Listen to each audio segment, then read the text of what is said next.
بسم اللہ الرحمن الرحیم۔ السلام علیکم محترم ناظرین، وہ کام جن کے کرنے کی وجہ سے روزہ ٹوٹ جاتا ہے یا جن کے ہونے کی وجہ سے روزہ ٹوٹ جاتا ہے، وہ چند ایک کام ہیں، بہت اہم ہیں ہم تمام روزہ داروں کے لیے، مسلمانوں کے لیے ان کا جاننا۔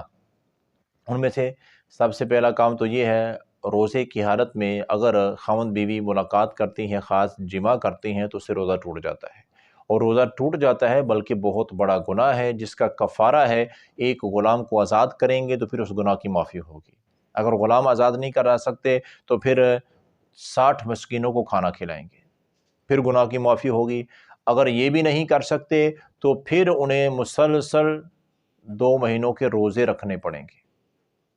ان میں سے کوئی کام کریں گے، یا غلام آزاد کرائیں، یا پھر 2 مہینے کے روزے رکھیں، یا پھر 60 مسکینوں کو کھانا کھلائیں۔ صحیح بخاری اور صحیح مسلم کی یہ روایت ہے۔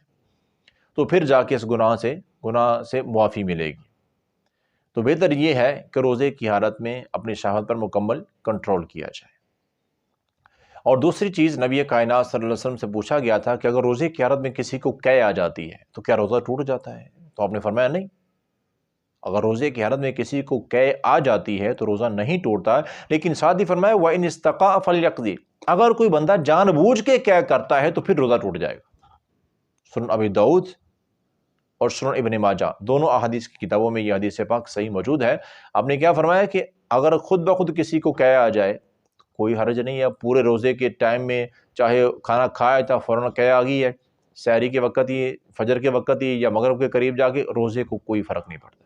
لیکن ایک بندے کو پتہ ہے کہ اگر مسواک کروں یا میں ٹوتھ برش استعمال کروں، اگر گلے میں مسواک ماروں گا یا انگلی ماروں گا تو مجھے قے آ جائے گی، قے آ جاتی ہے، تو پھر بھی وہ اس طرح کرتا ہے تو جان بوجھ کے وہ قے کر رہا ہے۔ اگر اس طرح اسے قے آ جاتی ہے، اس طرح کی حرکت کی وجہ سے، اس طرح کے کام کرنے کی وجہ سے، تو پھر اس کا روزہ ٹوٹ جائے گا، اور اس روزے کی اسے بعد میں قضائی دینی پڑے گی۔ بہتر یہ ہے کہ اس طرح کے کاموں سے پرہیز کیا جائے جس کی وجہ سے قے آ سکتی ہے۔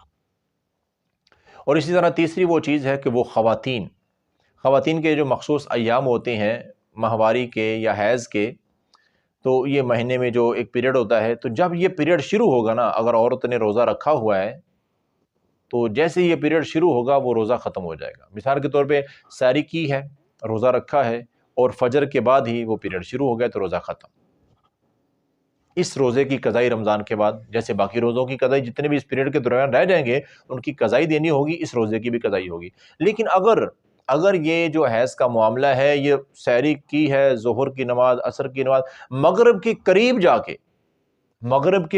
جا کے اگر یہ معاملہ جو ہے، یہ پیریڈ شروع ہوتا ہے، پھر بھی وہ روزہ، جیسے یہ پیریڈ شروع ہوگا نا، وہ روزہ وہاں پہ ہی ختم ہو جائے گا، اس روزے کی قضائی بعد میں دینی ہوگی۔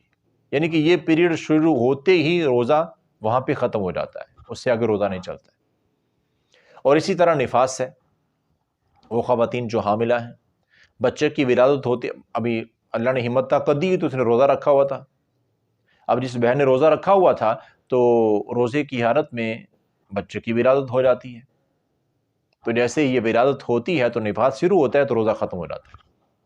اس روزے کی، اس کو بھی بعد میں اس کی یعنی کہ یہ بھی وہ کام ہے جن کی وجہ سے روزہ ٹوٹ جاتا ہے۔ اور اس حدیث پاک کے راوی ہیں حضرت ابو سعید، اور یہ صحیح بخاری میں موجود ہے۔ تو اللہ سے دعا ہے اللہ تعالی ہمیں ان تمام مسائل کو سمجھ کر ان کے مطابق عمل کرنے کی توفیق عطا فرمائے۔